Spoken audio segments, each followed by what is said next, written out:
મહારાજે ઘરે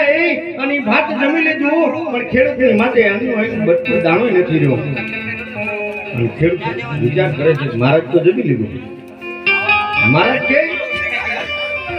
કે મેં આનો અન્ન ખાઈ ગયો મેં બધું જમી લીધું આની પાછળ કાંઈ વધ્યું નથી પણ મારે આને કંઈક આપવું જોઈએ દુઃખ દૂર કરવું જોઈએ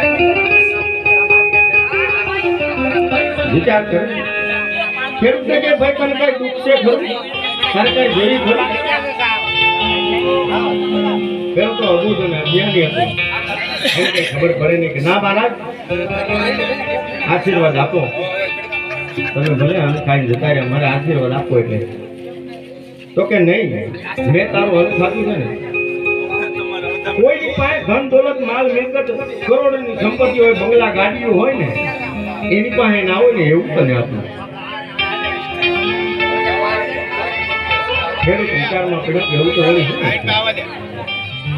કે મહારાજ એવું કે શું છે કે તમે મને આપો કે ગાંડા હું તને મોક્ષ આપું હે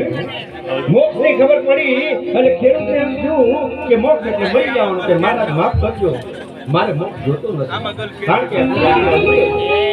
એને ખબર નહીં મોક્ષ શું કહેવાય કે મહારાજ માફ કરજો તમે ભલે મારું અન્ન ખાધું મારે મોક્ષ જોતો નથી અને અહીંથી તમે નીકળો અને મહારાજ પરાણે ખેતરમાંથી ભાઈ ધક્કા મારી કાઢી લીધા મહારાજ